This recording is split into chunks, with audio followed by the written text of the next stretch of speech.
Process API.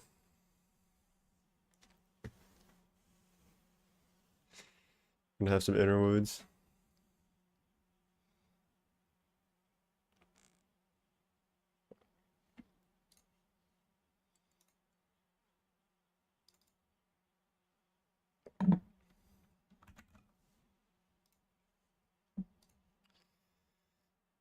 Unix presents one of the most intriguing ways to create a new process with fork and exec. You have to wait.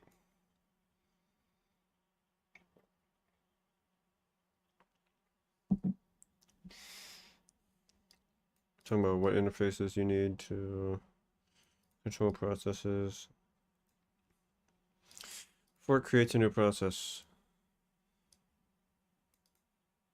It is certainly the strangest routine you will ever recall.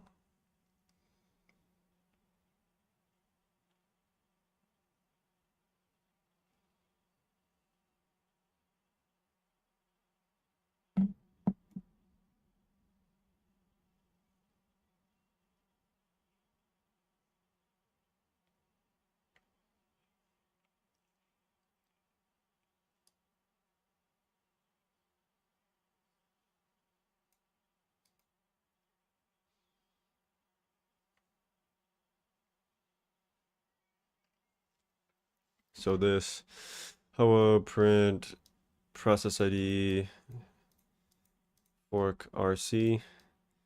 RC's a negative one or negative. It's failed. If it's 0, child process. Parent goes down this one because RC is equal to 1, I guess.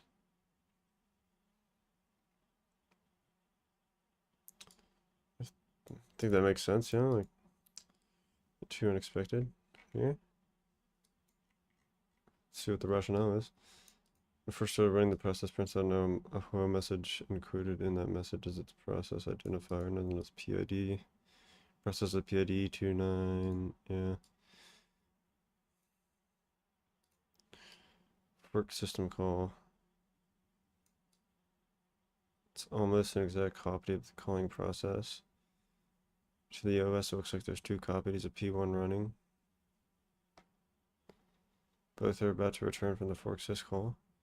The newly created process called the child doesn't start running at main. It just continues on the life it had called fork itself. Yeah. Okay.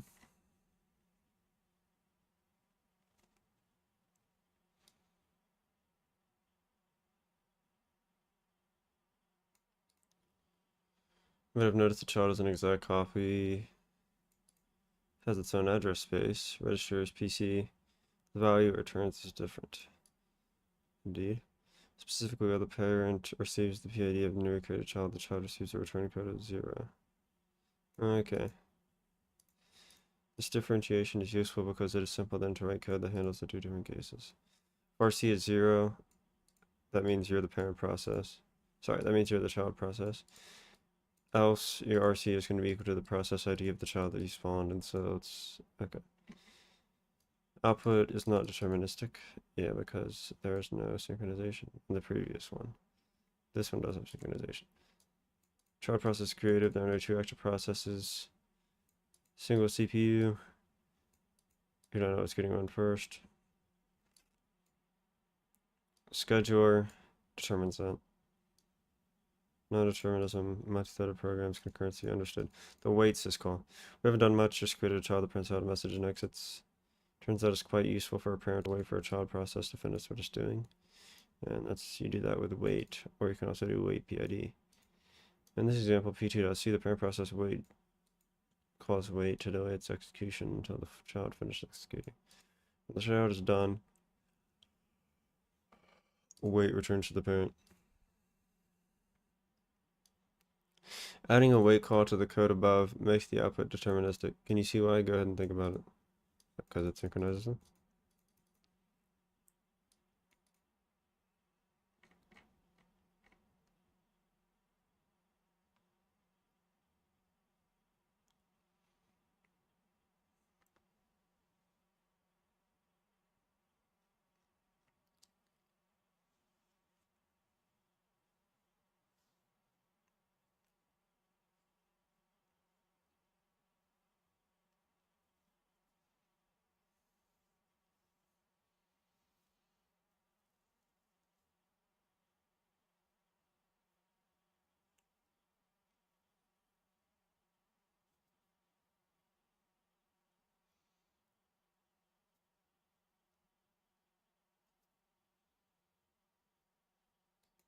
exec. Final important piece is the exec syscall and its variants. You're going to run a program that is different than the calling program. Calling fork. It's only useful if you want to keep running copies of the same program, however you often want to do a different one with exec.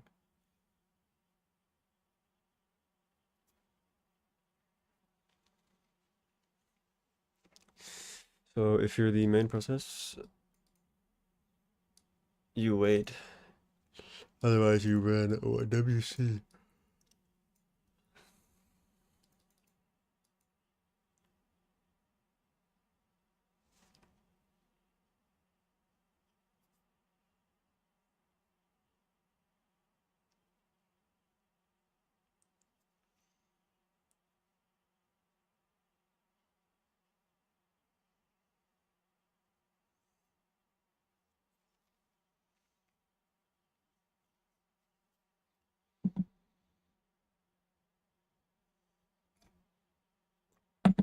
This example, the child process calls exec VP in order to run the program WC, word count.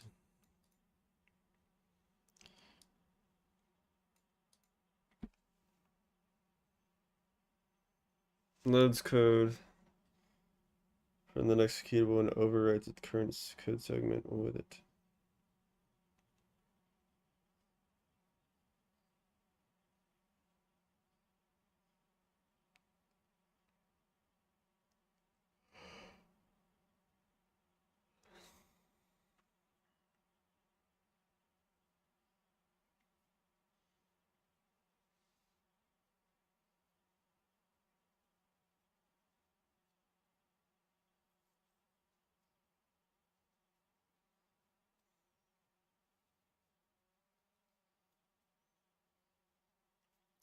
Why?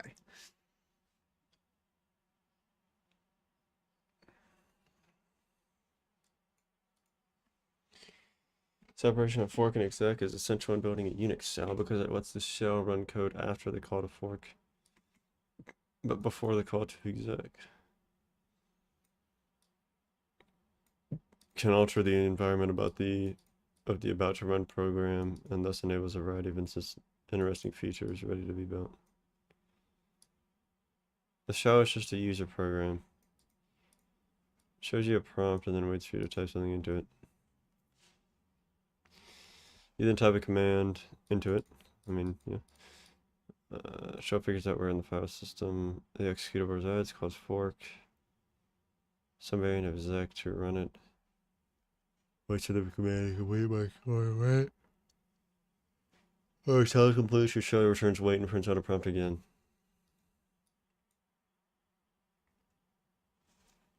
So you're piping WC, or now you're redirecting it into new file.txt.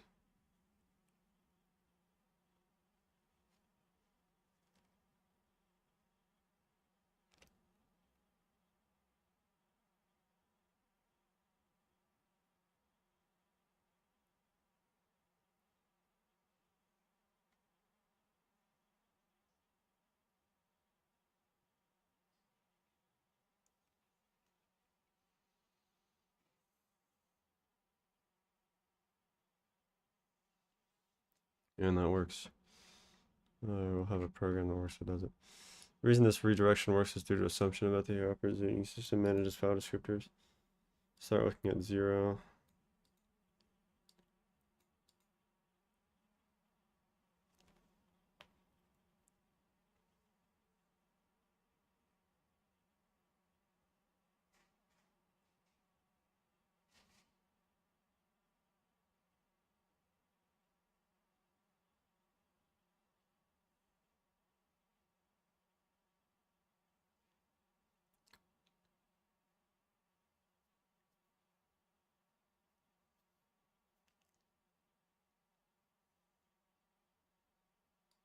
Pipe syscall.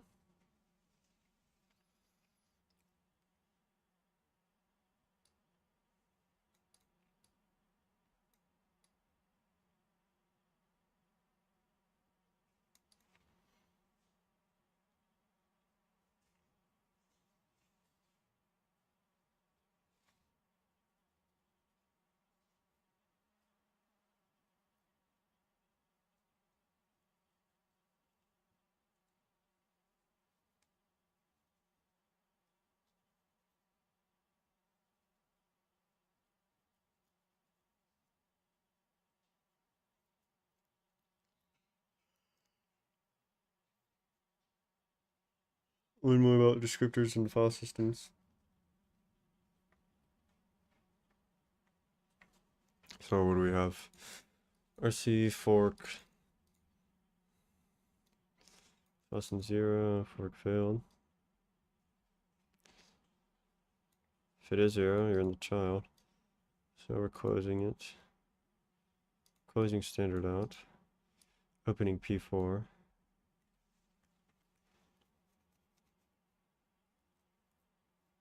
Executing WC.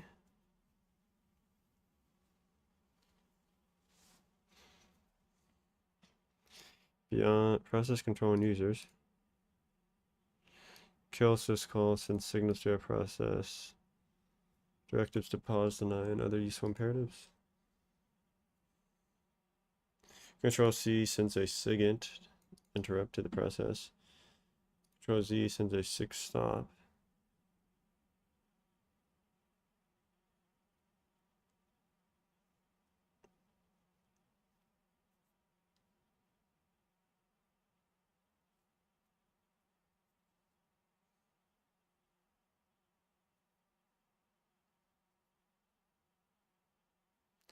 Choose this form of communication. Process should use the signal system call to catch various signals. Doing show ensures that when a particular signal is delivered to a process, it will suspend its normal execution and run a particular piece of code in response to the signal.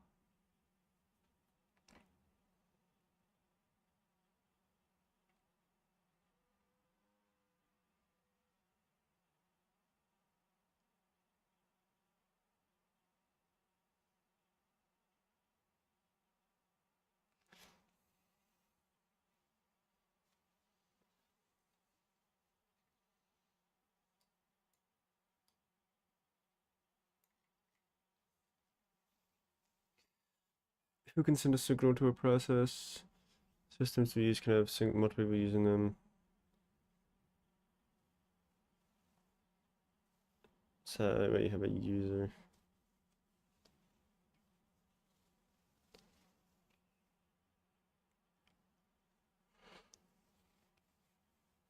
And you control your own processes. Useful tools. PS command allows you to switch processes are running. ZSH and PS. Okay. Top is also quite useful to switch the process of the system. How much?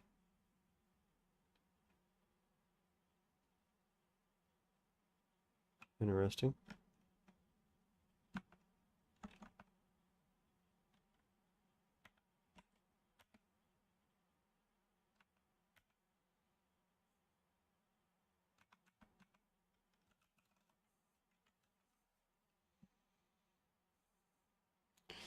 Kill. Kill all.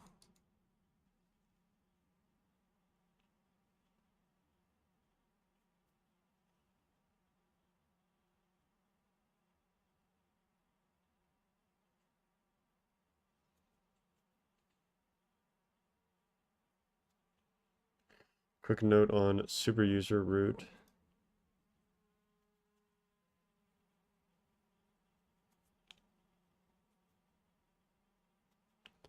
Shut down.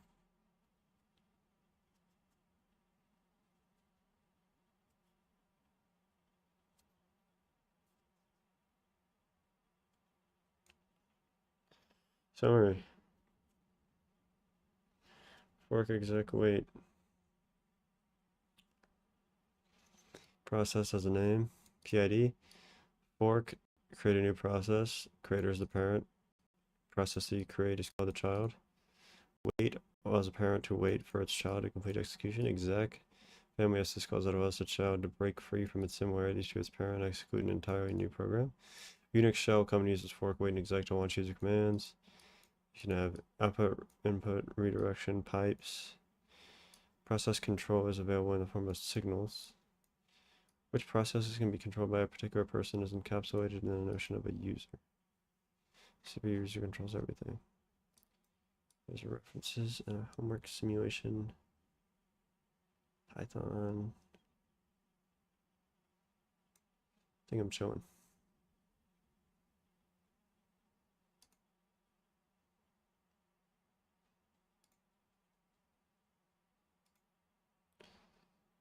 So those 15 minutes.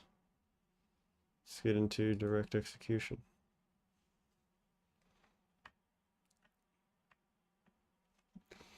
First, let me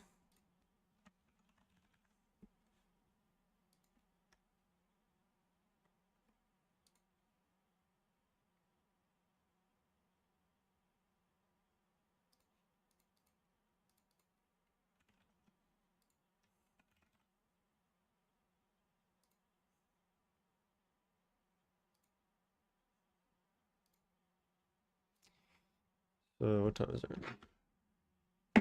I'm gonna keep reading. This will be like a short hour one. Mechanism, limited direct execution. In order to virtualize the CPU, the operating system needs to somehow share the physical CPU among many jobs, running seamlessly at the same time. Basic idea is simple. Run one process for a little while. Time sharing virtualization.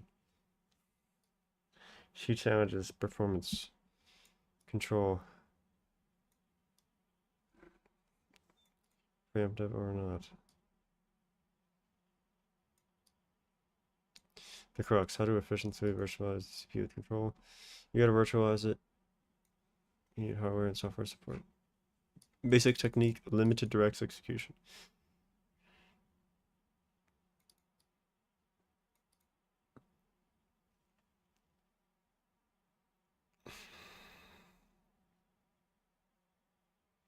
So you create an entry for the process OS, allocate its memory, load it in memory, set up the stack, clear the registers, call main, run main, return from main, free this, free the memory, remove from the process OS. Okay.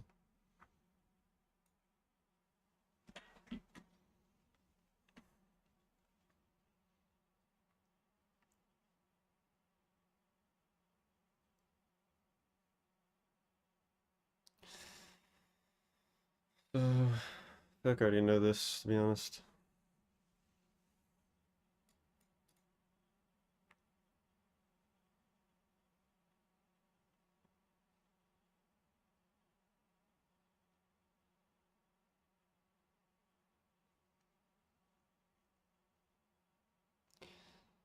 System call looks exactly like a procedure call in C, because it is, but it has a trap inside it.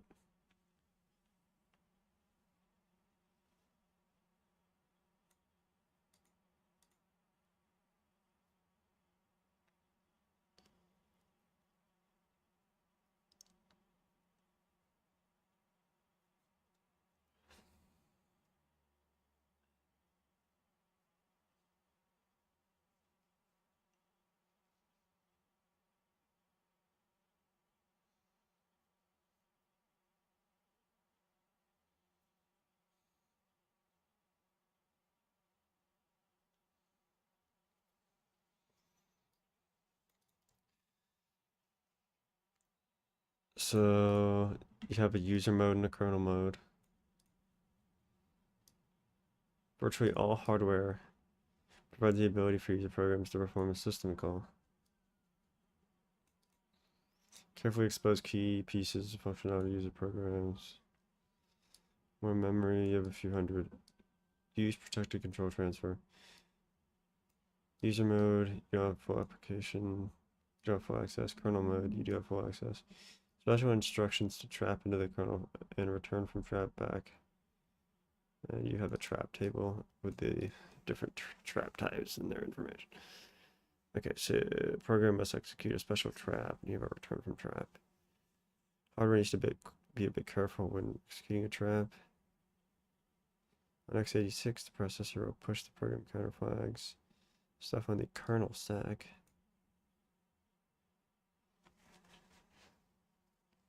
How does the trap know which code to run inside the OS? You have a trap table. Kernel does so by setting up a trap table at boot time. When the machine boots up, it does so in a privileged kernel mode. You do whatever you want. But the first thing it does is tell the hardware what code to run. Certain exceptional events occur. Imagine jumping into code to access a file with shift or position check. As likely such ability would be. Okay. The OS informs the hardware of the trap handlers. Once the hardware is informed, it remembers the location of these handlers until the machine is rebooted. Thus the hardware knows what to do. The system calls another risk of events take place. Initialize trap table.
You have a syscall number.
Focus the problem. How do you regain control so that I can switch between processes?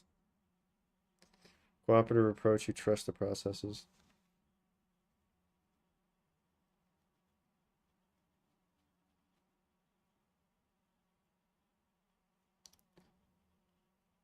Managing system calls.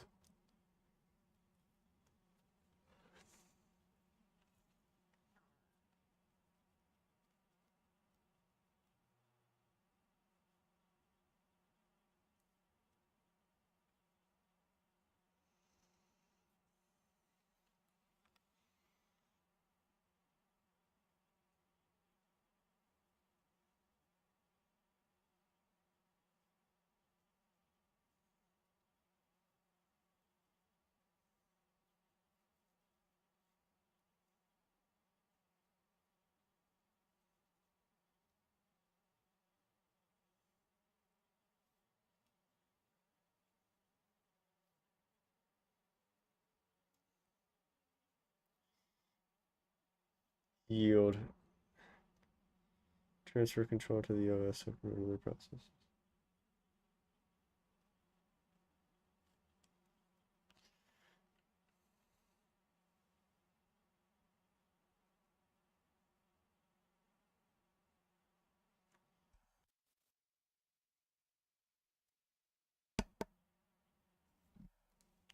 So you also have some non-cooperative approaches.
Saving and restoring context.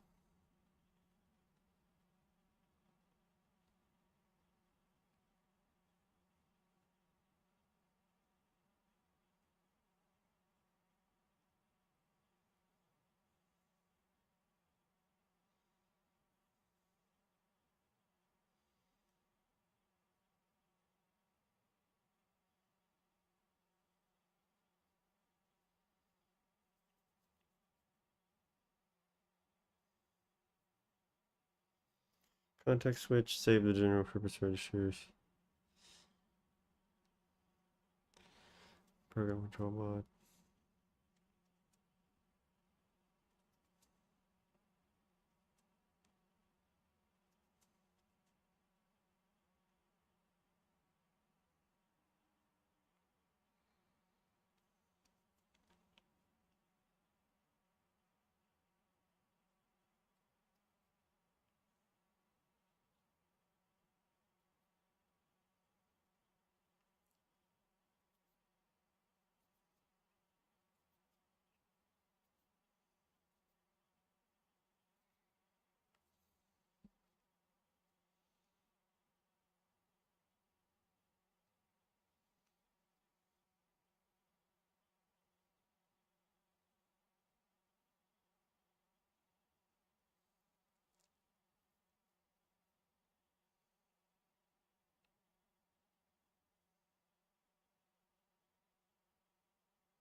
Disabling interruption interrupt processing.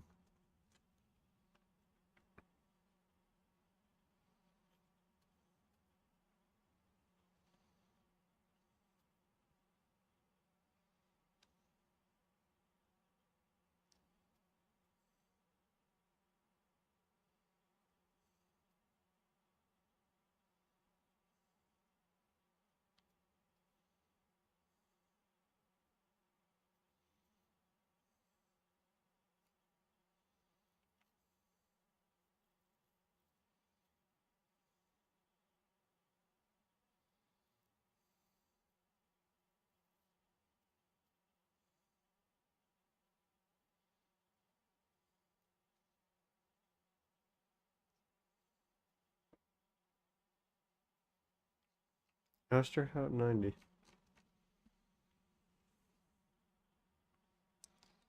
Shout out Asterhout.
Oh no.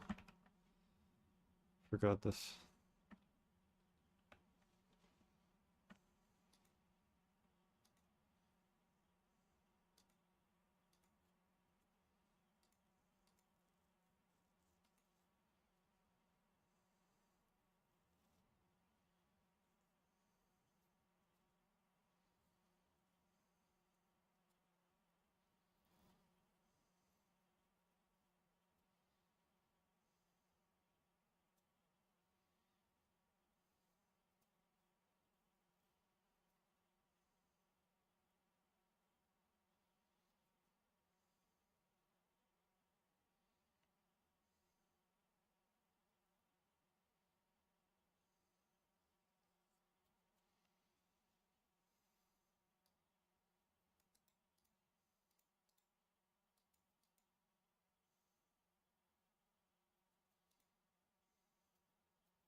Wow.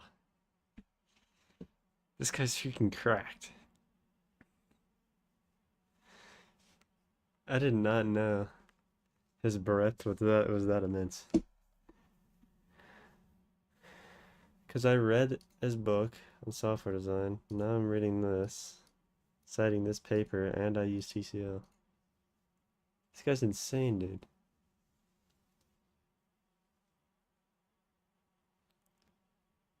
Okay.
I think I just read the first edition.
Yeah, it has become the industry standard scripting language for electronic design automation tools. Interestingly.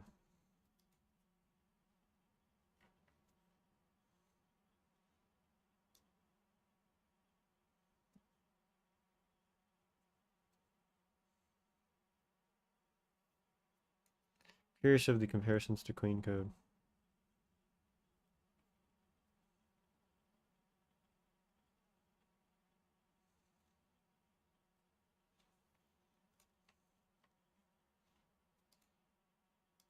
I'm not seeing them.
HTML and CSS? You're trolling me, dude. The two language unusual programming languages are HTML and CSS. Bruh.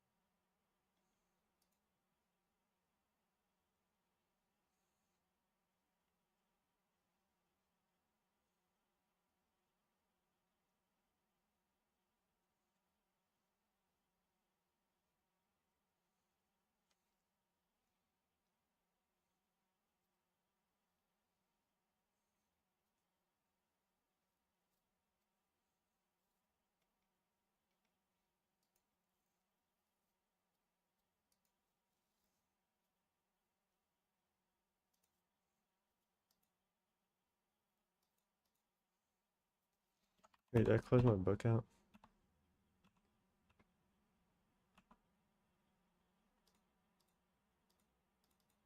Dude, I closed out the book somehow. Scheiße.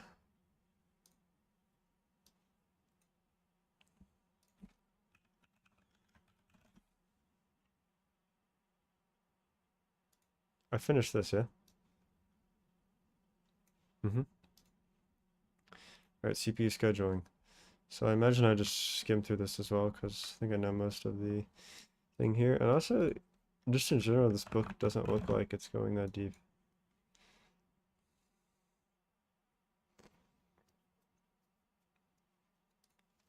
It's not going deep in the hardware side nor the software side, nor the theoretical side, which is interesting. Like you couldn't read this in both operating systems, I would imagine. Scheduling introduction.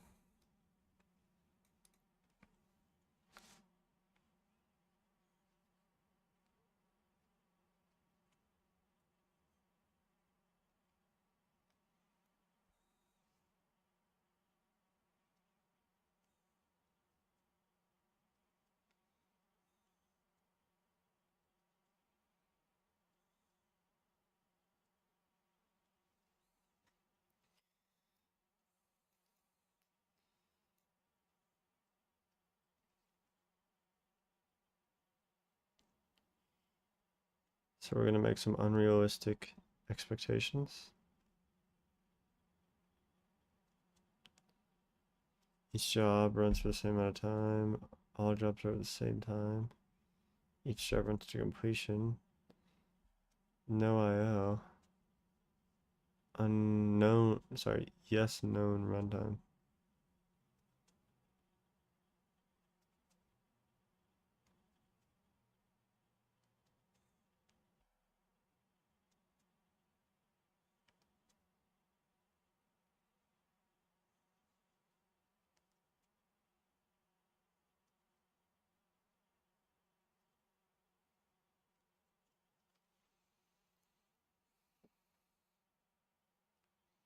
Turnaround time.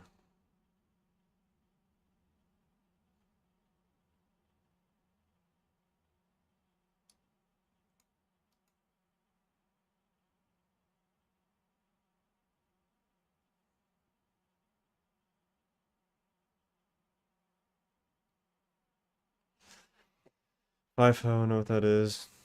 Shortest job first, I know what that is. Shortest time to completion first, I know what that is. Response time is how long it takes to get its first run. Round robin, I know what that is. Incorporating IO, so if you're blocking, then your process is going to be going in and out of it.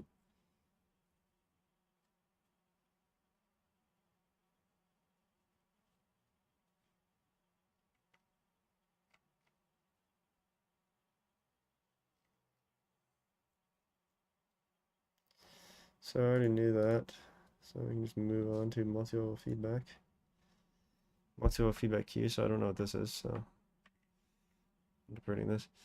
Developing one of the most well-known approaches to scheduling, multi-level feedback queue. Is this just a... Is this priority aging?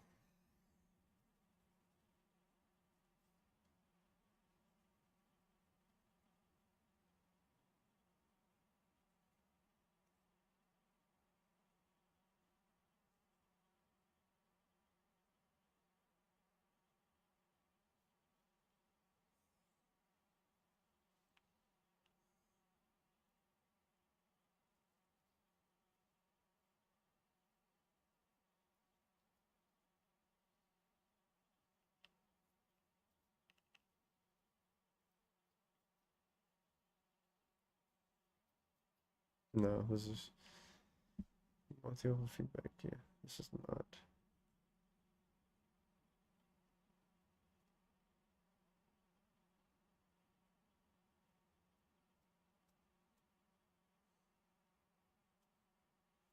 Oh, bruh.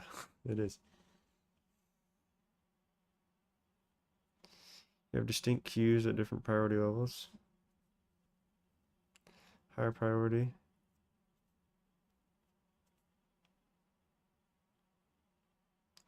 Round robin within the queues.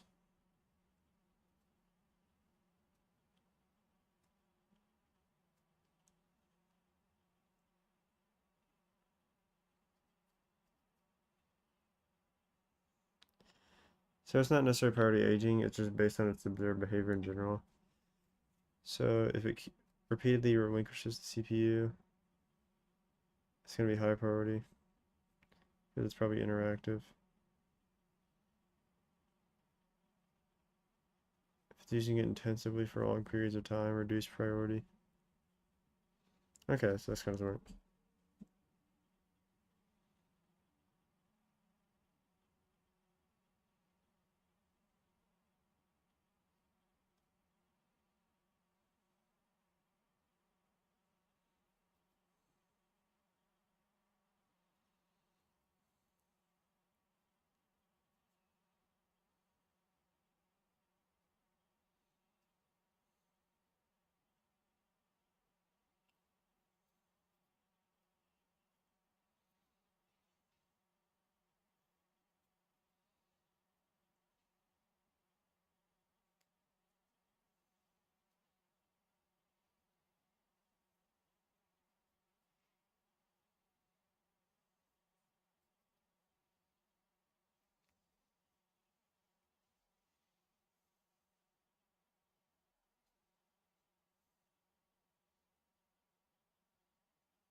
So each priority has an allotment. Once you use up that much CPU time at that allotment, your priority is dropped.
Approximate shortest job first by assuming all jobs are short, and if they aren't short, deprioritizing them, putting them in lower level priority queues.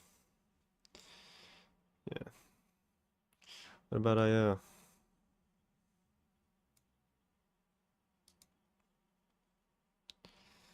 Process gives up the processor, keep it at the same level.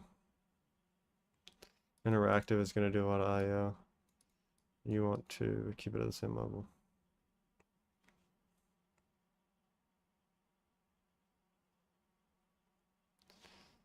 Yeah, if there's too many interactive jobs, then they starve.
I already understood that.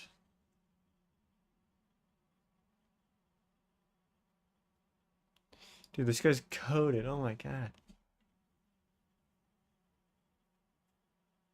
Voodoo constants.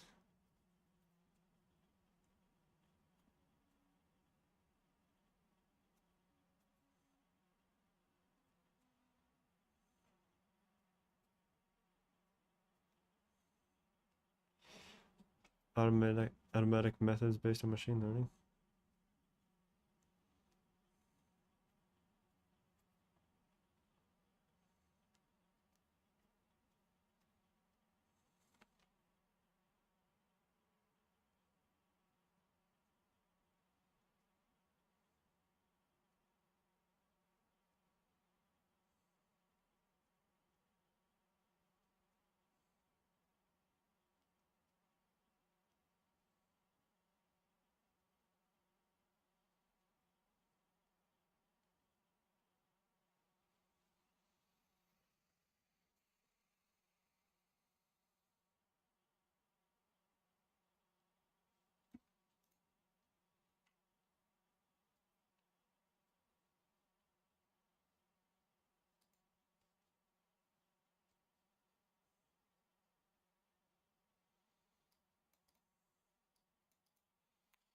The job gives up its time alignment, uses up its time alignment, its priority is reduced.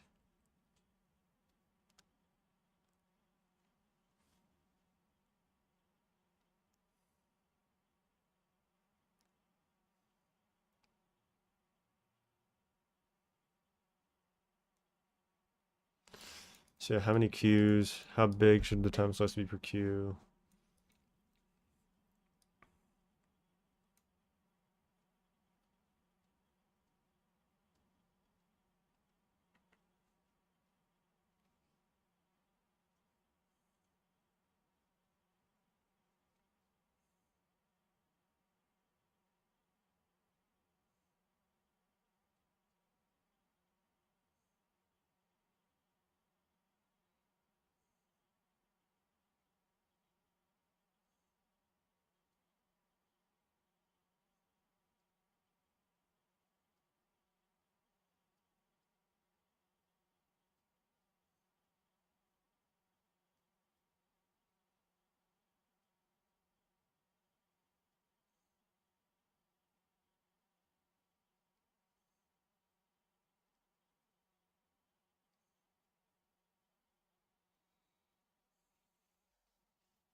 Nice. Advise. File system. Summary.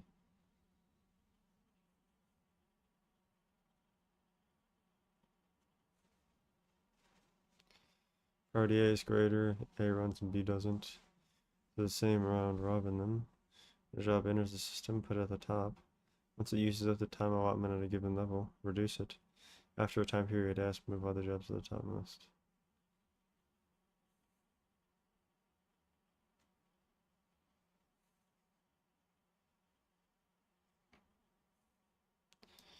And MLFQ means multi-level feedback queue. Noted. I'm so curious what this code was here.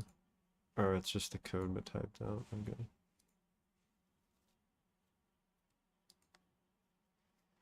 So what about lottery scheduling?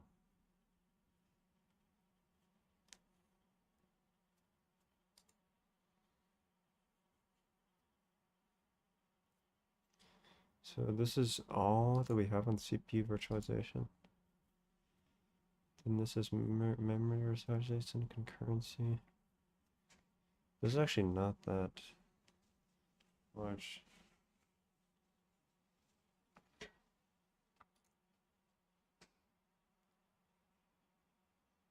I think I'm gonna